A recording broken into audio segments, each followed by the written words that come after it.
지난주에 말씀드렸던 것처럼 앞으로 오늘을 포함해서 앞으로 5주간 개혁주의 5대 교리인 소위 튤립을 이제 하나씩 살펴볼 것인데요. 그 첫 번째 순서는 이제 전적 타락의 교리입니다. 5가지가 있다고 말씀드렸어요. 전적 타락이 있고, 무조건적인 선택이 있고, 제한 속죄가 있고, 또 불강력적 은혜가 있고, 이렇게 있는데 왜 그 중에서 다른 것이 아닌 전적 타락이 제일 앞에 있을까요? 그것은 이 전적 타락의 교리를 들어야지만 나머지 내용들이 이해가 되고 또 받아들여지기 때문입니다. 우리가 아프면 병원을 갑니다. 근데 가끔 환자분들 중에는 자기가 건강하고 아무 문제가 없다면서 진료받을 필요가 없다고 이렇게 우기는 분들이 있습니다. 내 몸을 내가 더 잘한다. 의사가 뭘 알겠냐. 나 진료 안 받아도 안 죽는다. 괜찮다. 막 이러면서 고집 부르는 분들이 있습니다. 막 자녀분들이 막 억지로 이렇게 막 데려와서 그래도 진료 받아보세요라고 했을 때 의사분이 진료한 결과 선생님 지금 당장 치료받지 않으면 생명이 위독합니다. 지금 굉장히 위험한 상황입니다. 라고 얘기를 해주면 그때서야 환자는 그 이야기를 듣고 의사의 말에 순복을 합니다. 우리가 전적 타락의 교리를 먼저 살펴보는 것도 같은 이치입니다. 사람들은 보통 자기의 영적 상태를 잘 모릅니다. 얼마나 심각하고 위중한 상태인지를 모르기 때문에 보통 우리가 구원에 대해서 이렇게 전해주면 그 얘기를 받아들이려고 하기보다는 보통 따지려고 듭니다. 왜 누구는 구원하고 왜 누구는 구원하지 않냐? 왜 누구는 선택하고 누구는 선택하지 않냐? 한 번 받은 구원이 왜 영원하냐? 왜 믿는 사람만 구원하냐? 막 이런 이야기들을 하면서 따지는데요. 근데 먼저 전적 타락의 교리를 듣고 나면 우리가 얼마나 영적으로 처참한 상태인지를 알게 됩니다. 그제서야 하나님께서 왜 우리를 무조건적인 선택으로 선택하셨는지, 왜 한 번 구원하시면 끝까지 붙들어 줘야만 하는지, 왜 믿음을 통해서만 구원을 얻게 해주셨는지 우리가 이해하고 받아들이기 때문입니다. 한마디로 전적 타락이라는 진단을 받아야지만 하나님께서 내미시는 전적 은혜라고 하는 이 처방을 군말 없이 받아들이기 때문에 우리가 전적 타락을 먼저 배우는 것입니다. 바라기는 오늘 말씀을 통해서 우리가 왜 하나님의 은혜가 필요한 존재인지를 깊이 깨닫고 하나님 앞으로 더 가까이 나아가기를 힘쓰는 귀한 은혜의 시간이 되기를 주님의 이름으로 축원합니다. 부모라고 하면 누구나 자기 자녀가 잘 되기를 바랍니다. 그냥 잘 되는 게 아니라 이왕이면 특별히 착하고 올바르게 자라기를 바랍니다. 아마 이거를 싫어하는 부모는 없을 것입니다. 그래서 다 누구나 좋은 말, 좋은 행동을 자녀에게 가르치지, 야 이럴 때 기분 나쁘면 때려, 이렇게 해서 욕해, 이러면서 나쁜 말, 나쁜 행동을 가르치는 부모는 아마 아무도 없을 것입니다. 근데 놀랍게도 우리 자녀들은 가르치지도 않았던 거짓말을, 그리고 싸움을, 속이기를 시작합니다. 분명히 여러분 자녀들에게 그런 거 가르친 적 없죠. 이렇게 해서 속이면 돼, 이렇게 해서 때려, 이렇게 해서 거짓말해, 가르친 적이 없는데 도대체 우리 자녀들은 어디서 이렇게 나쁜 말과 행동을 하게 된 것일까요? 여기에는 2가지 대답이 존재합니다. 첫째, 본래 인간은 선한 존재로 태어났지만 악한 세상에 살면서 악을 배워서 악해졌다라고 하는 주장이 있습니다. 이것을 우리는 보통 성선설이라고 말을 합니다. 2번째로는 본래 인간은 악한 존재이기 때문에 성장 환경과 무관하게 자라면서 악을 행하게 되어 있다라고 하는 주장입니다. 이것을 우리가 성악설이라고 부릅니다. 여러분 들었을 때는 인간은 날 때부터 선하지만 자라면서 악하게 자라간다라는 성선설과 원래부터 악해서 자라면서 점점 악을 행하게 된다는 성악설 중에 어느 쪽이 맞는 것 같습니까? 자, 속으로 손 드세요. 성선설이 맞다. 자, 손 내리시고 성악설이 맞다. 아니, 속으로 들으시고 겉으로 들지 마시고. 자, 근데 우리가 보통 이제 뉴스에서 보다 보면은 시대와 지역을 막론하고 인간들이 저지르는 범죄들이 얼마나 악랄하고 참 극악합니까? 저런 걸 보면은 야, 인간은 정말 못되게 태어났다, 정말 악하다라고 하는 성악설이 맞는 것 같습니다. 근데 이렇게 성악설이 맞다고 생각하는데 다른 사람이 와가지고 아이고 당신 자녀가 이렇게 나쁜 짓 하는 거 보니까 날 때부터 애가 글러먹었어, 날 때부터 애가 이렇게 못되게 태어났어 라고 하면 여러분 뭐라고 하실 거예요? 우리 애가 원래는 착한데 자라면서 나쁜 친구를 사귀어서 저렇게 된 거다 우리 그렇게 말하지 않습니까? 그러니까 이런 걸 보면은 남한테는 성악설이 맞는 것 같고 나한테는 성선설이 맞는 것 같습니다. 인간은 태어날 때부터 악한 존재일까요? 아니면 태어날 때는 선했는데 자라면서 악해지는 것일까요? 여기에 대한 성경적인 답은 무엇일까요? 여러분, 성경적인 대답은 성선설로 시작했는데 성악설이 되었다입니다. 왜 성선설인가? 처음 하나님께서 창조하신 인간, 즉 첫사람을 만드신 후에 하나님께서 보시고 하신 말씀이 있습니다. 뭐라고 하셨죠? 보시기에 좋았더라. 하나님이 첫 사람을 지으시고 보시기에 좋았더라고 하신 것은 이 사람이 하나님 보시기에 조금의 부족함이나 어긋남이 없이 선하게 창조되었다라는 뜻입니다. 특별히 하나님께서는 이렇게 사람을 창조하신 것은 교제하기 원하셨기 때문입니다. 그래서 영이신 하나님과 교제할 수 있게 사람을 영을 가진 존재로 지으셨고 또 하나님을 대신해서 창조 세계를 다스릴 수 있도록 하나님과 같이 지정의를 가진 존재로 지으셨습니다.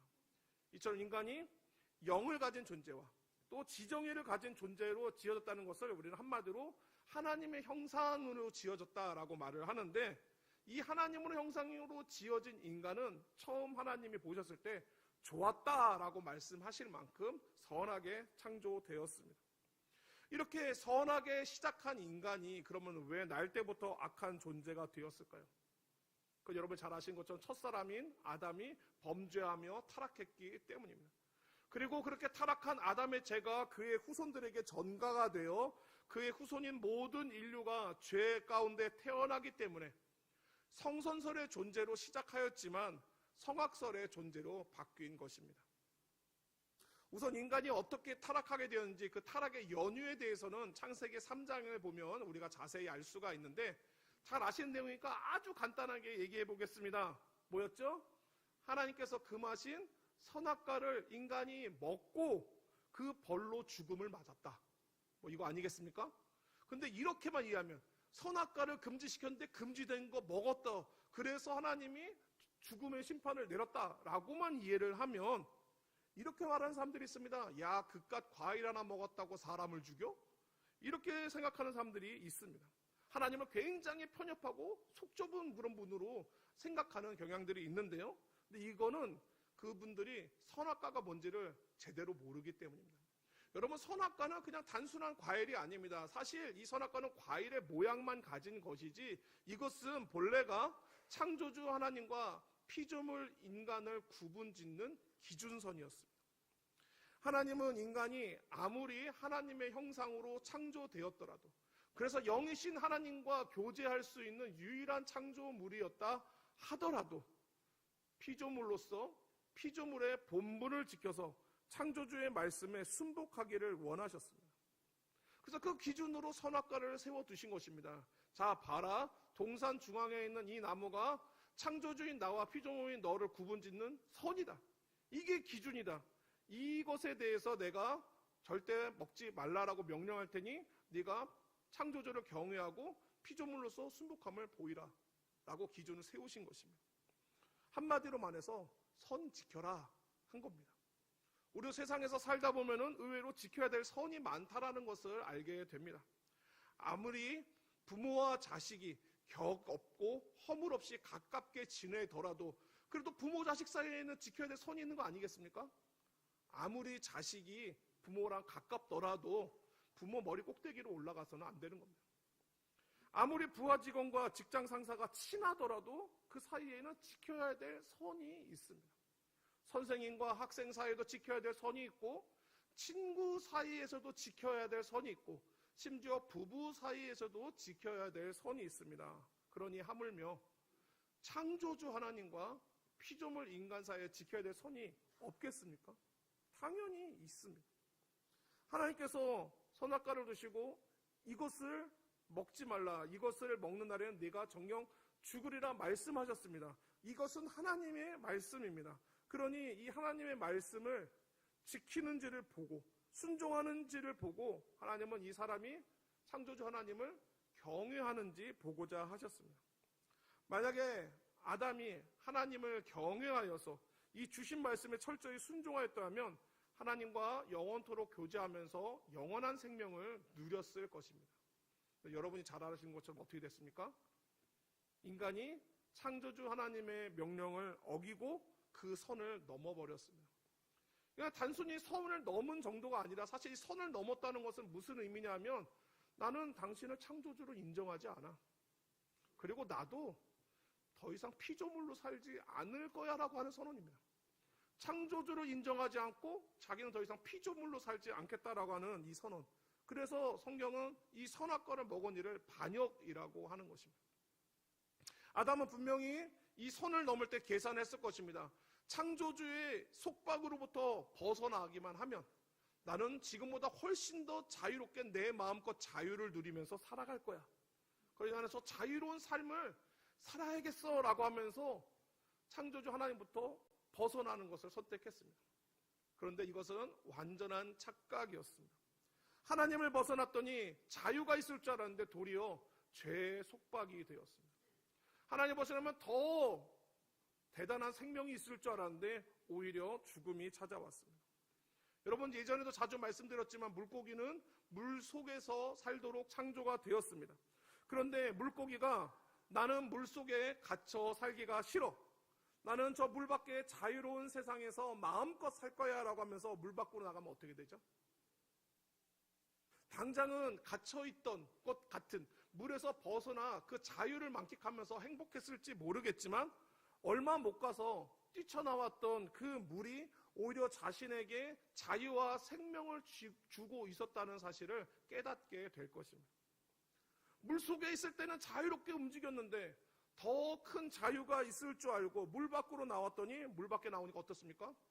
물속에 있을 때와는 전혀 다르게 조금도 움직일 수가 없는 것입니다.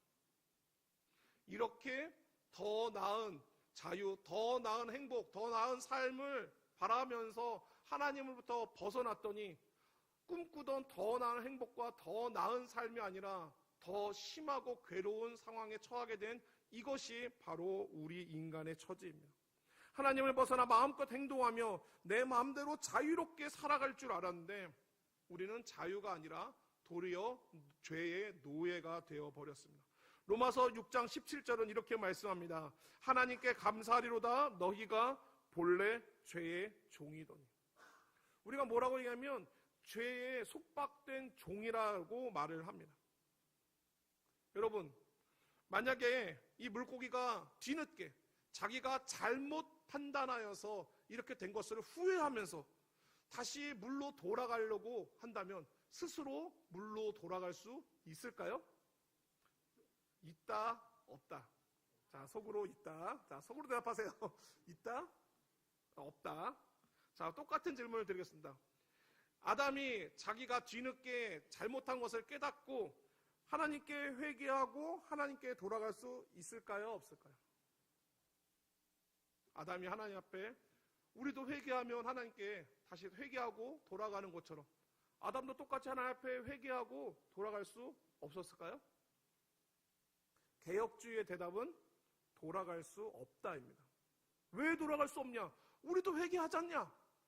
여기서 중요한 게 있는데요. 일단 인간은 전적으로 타락했기 때문입니다. 지난주에 봤던 PPT 화면 잠깐 보여주시면 전적 타락 다시 한번 복습하는 의미로 한번 살펴보겠습니다. 그리고 이후로 하는 설교 내용은 바로 지금 저 4가지 내용에 기반해서 계속 이야기가 나가게 될 것입니다. 인간은 타락으로 하나님의 형상이 완전하게 훼손이 되었습니다.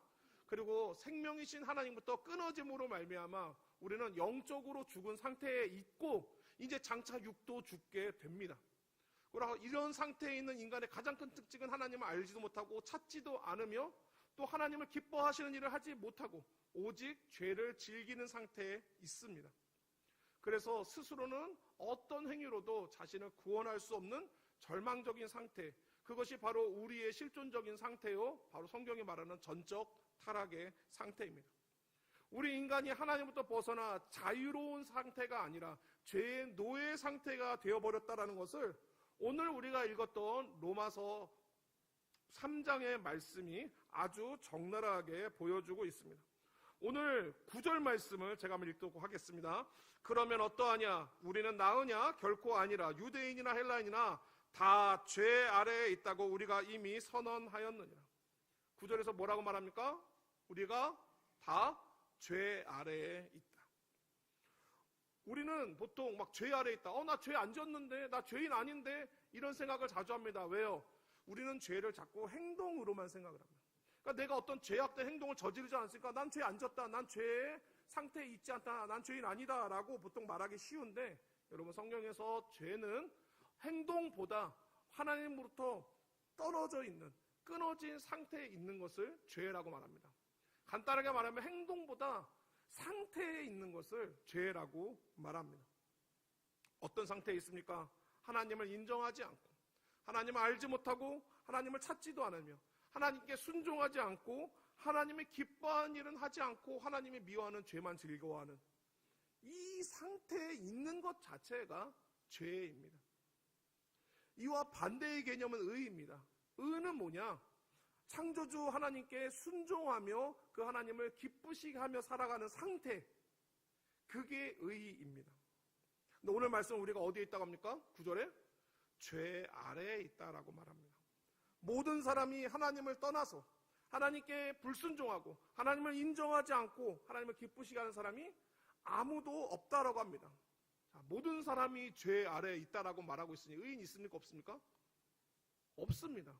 하나님과 연결되어 하나님을 기쁘시게 하는 사람은 없다라고 선언합니다. 그래서 10절에 이렇게 말합니다. 의인은 없나니 하나도 없으며. 이렇게 죄 가운데 있는 사람에게 나타나는 특징적인 몇 가지 모습이 있는데, 먼저 11절 말씀을 보면 하나님을 알지도 못하고 찾지도 못합니다. 왜 교회 밖의 사람들이 하나님에 대해서 모르고 살아갑니까? 왜 하나님 찾지 않습니까? 죄 가운데 있기 때문에. 그러면서 12절은 또 이렇게 말씀합니다. 선을 행하는 자는 없나니 하나도 없다. 또 이런 말을 좀 우리 가운데 뭔가 이렇게 자동적으로 솟구쳐오르는 반발심이 있습니다. 왜 예수님 안 믿으면서 선행하는 사람들 많은데, 어려운 사람들 도와주고 고아원 후원하고 좋은 일하는 사람들 많은데 왜 선을 행하는 자가 하나도 없다고 하냐 라고 하지 않습니까? 근데 여러분, 성경에서 말하는 선은 바로 죄의 자리에 있는 것을 말합니다. 아니, 죄와 반대의 자리, 의의 자리에 있는 것을 선이라고 합니다.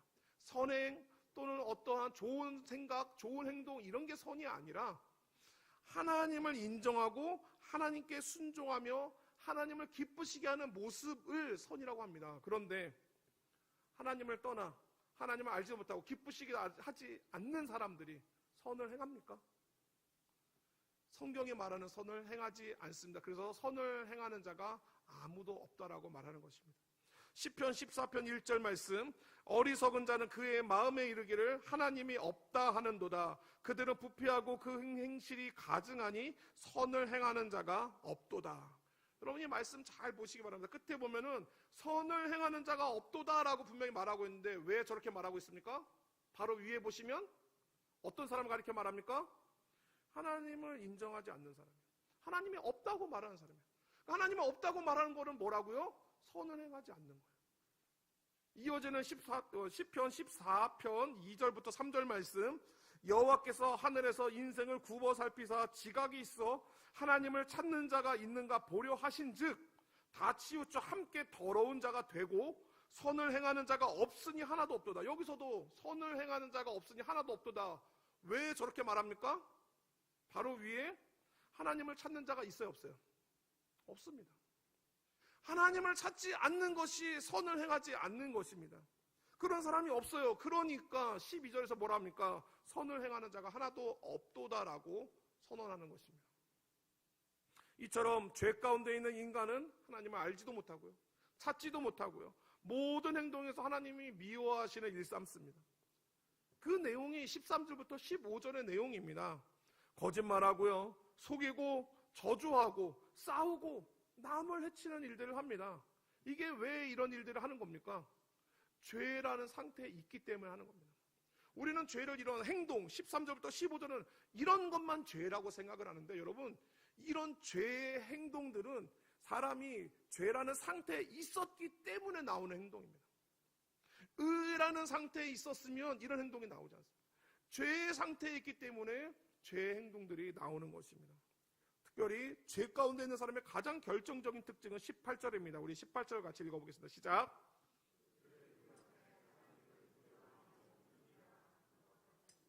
아멘.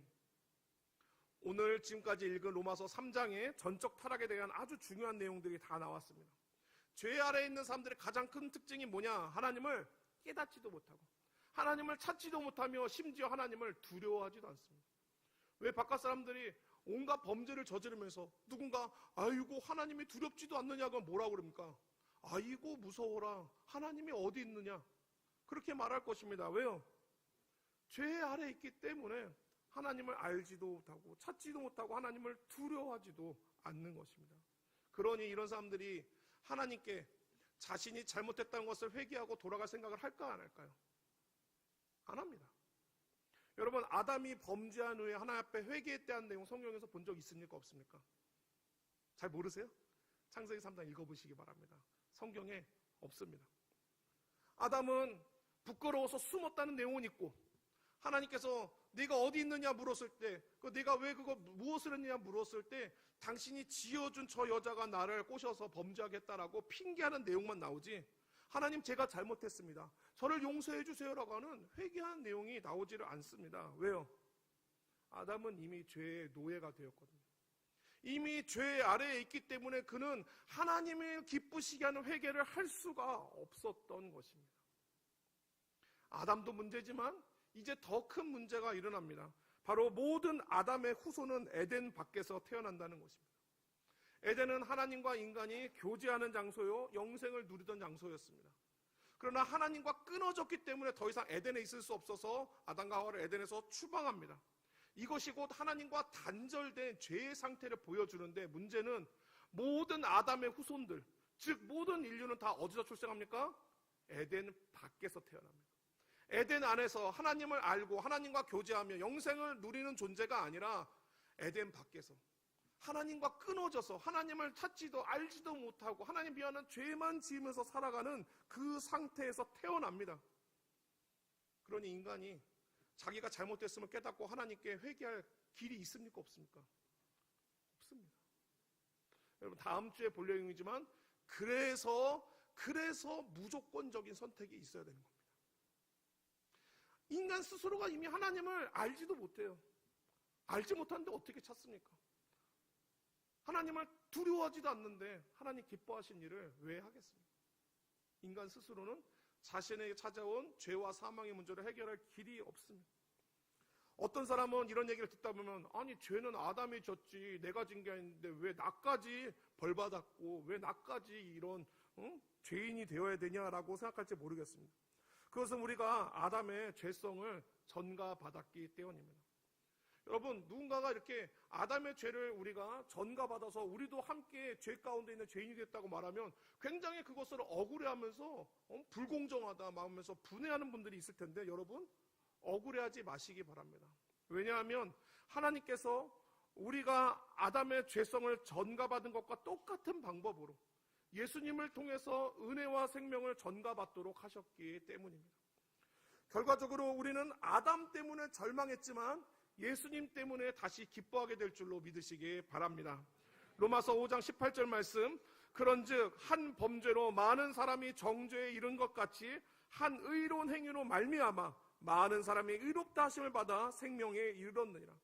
앞에 한 사람은 아담입니다. 그로 인하여서 하나님보다 끊어지는 죄의 상태가 되었지만 뒤에 나오는 한 의로운 행위, 즉 예수님을 통하여서 우리는 다시 의롭다 하심을 받는, 하나님과 관계가 이어지고 생명을 누리는 그 상태가 됩니다. 로마서 5장 19절 말씀에 한 사람이 순종하지 아니함으로 많은 사람이 죄인 된 것 같이 한 사람이 순종하심으로 많은 사람이 의인이 되리라. 아담으로부터 죄를 전가받음으로 분노하고 억울하고 슬퍼하지만 여러분, 하나님께서는 예수 그리스도를 통하여 똑같이 그 의의 공로를 우리에게 전가하여 주심으로 우리는 영원 복락을 누리는 하나님의 자녀로 삼아주셨음을 믿으시기 바라고, 우리가 그 은혜의 부르심 가운데 있다는 사실에, 내가 아담의 죄를 받았구나 하면서 억울해하는 것이 아니라 아담에게는 죄를 받았으나 예수 그리스도의 의의 공로를 받았구나. 여기서 감사하며 기뻐할 수 있는 우리 성도 되시기를 축원합니다. 지금까지 살펴본 것처럼 개혁주의는 성경에 있는 내용 그대로 인간이 스스로 하나님께 회개하고 구원받을 수 있는 존재가 아니라고, 죄 아래에 있는 우리는 전적으로 타락한 존재라고 말씀하고 있으며, 그리고 인간은 죄의 오염이 되었기 때문에 자유의지마저도 변질이 되었습니다. 이걸 신학적으로 뭐라고 말하면 노예의지라고 합니다. 많은 사람들이 우리는 자유의지가 있지 않냐라고 하는데 아니요. 전적 타락한 순간부터 인간의 자유의지는 노예의지가 됩니다. 이게 무슨 말인가? 많은 사람들은 우리에게 자유의지가 있어서 내가 선을 행할 수도 있고 악을 행할 수도 있는데, 지금까지는 악을 행했지만 이제는 정신 차리고 내가 이제 뭐가 바른지 알았으니까 이제 하나님을 선택하면 되는 거 아니냐라고 생각할 수 있는데요. 지금까지 보신 것처럼 인간은 하나님을 알지도 못하고 찾지도 못하는 전적으로 영적으로 무지하고 무능하고 무력한 상태에 있습니다.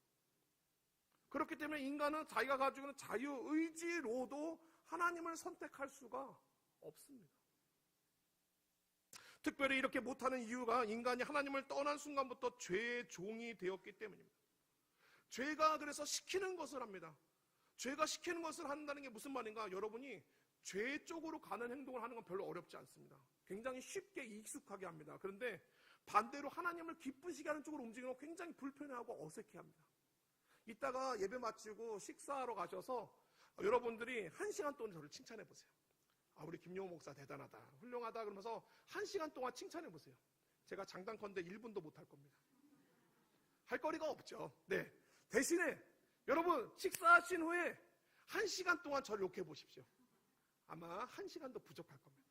하루가 모자랄 겁니다. 제가 얼마나 깔 게 많습니까? 이게 모자란 거, 못난 거 막 실컷 까도 즐겁고 행복하고 재밌고, 우리는 그럴 겁니다.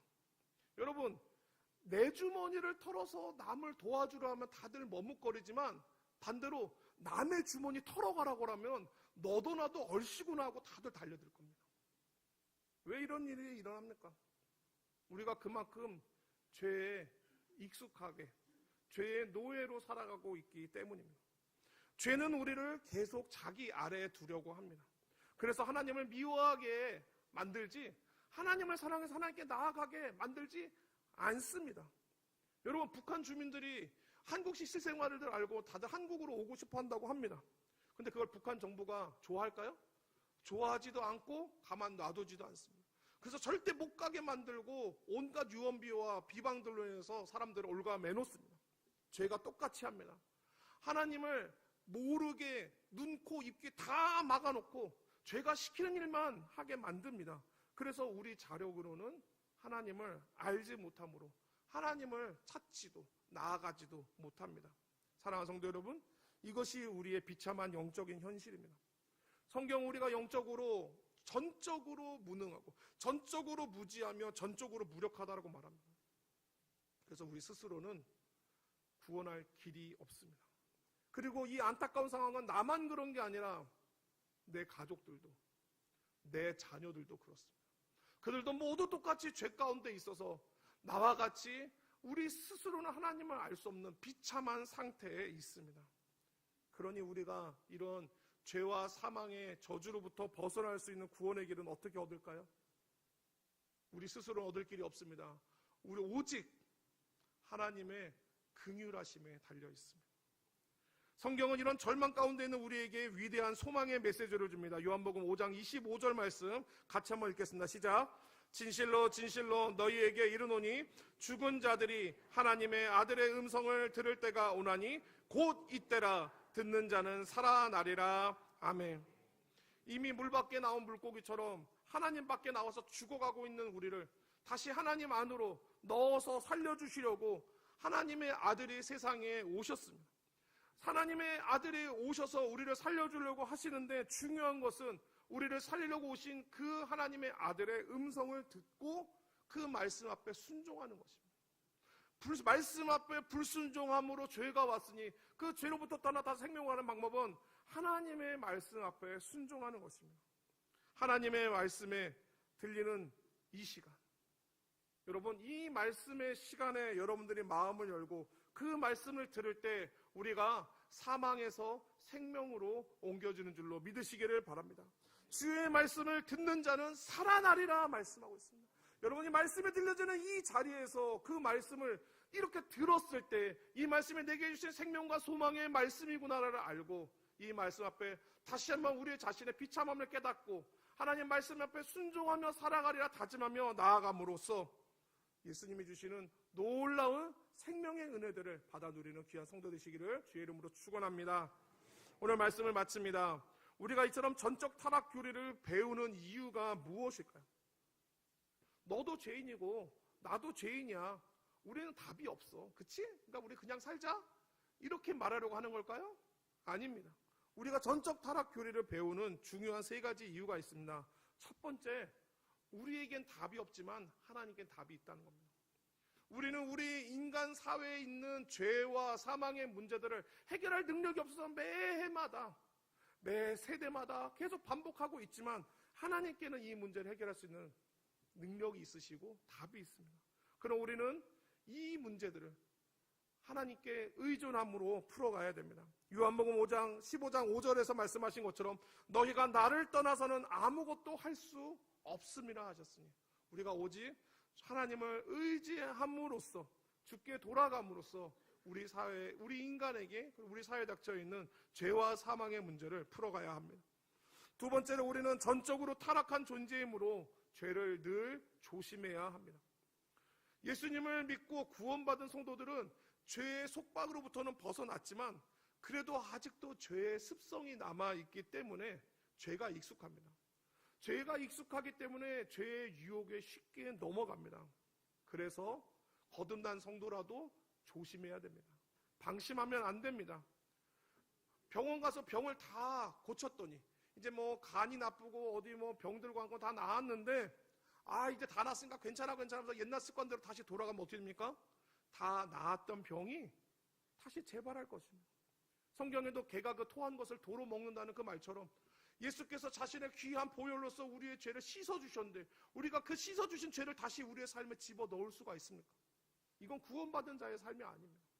구원받은 자는 우리부터 씻겨주신 그 죄가 얼마나 더러운지 직접 보고 나서 다시는 저걸 내가 가까이 하지 않으리라 멀리하고 하나님께로 더 가까이 나아가는 것이 진정한 구원받은 성도의 모습입니다. 세 번째로 우리는 신앙생활이 깊어질수록 더욱 겸손해야 됩니다. 우리는 살아가면서 보면서 참 우리보다 악하고 못된 사람들 많이 만납니다. 그때마다 우리가 이렇게 생각합니다. 아이고 내가 그래도 저놈보단 낫지. 내가 그래도 저 인간보다는 낫지. 이렇게 생각하는데 여러분 그러지 마세요. 그건 교만입니다. 우린 다 하나님 앞에서 똑같은 죄인일 뿐입니다.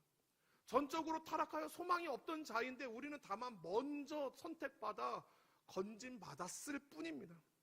우리가 그들의 앞에서 우월감을 가질 필요가 없습니다. 그러니까 우리는 신앙생활을 하면 할수록 우리가 좀 나아졌다고 해서 이제 병을 좀 고쳤다고 해서 우리가 교만하게 남들을 정죄할 것이 아니라 맞아 나도 옛날에 저랬지 나도 옛날엔 저랬어 하면서 아직도 죄 가운데 있는 사람들을 불쌍히 여기고 그들을 도와주려고 힘써야 됩니다. 우리 특별히 교회에서 영적으로 더욱 성숙한 분들일수록 우리는 남을 판단하는 자가 되지 않고 연약한 성도를 불쌍히 여기며 도와주는 성도가 되어야 할 것입니다. 이렇게 우리는 전적으로 타락한 존재입니다. 우리 자신에게는 아무런 소망이 없고 오직 하나님의 긍휼하심과 은혜에만 우리의 소망이 있습니다. 그러니 은혜 없이도 살아갈 수 있다는 그런 교만함을 버리고 은혜 없으면 살 수 없다는 고백을 가지고 날마다 하나님 은혜를 더 사모하며 그 은혜에 힘입어 살아가는 저와 여러분 될 수 있기를 주님의 이름으로 축원합니다.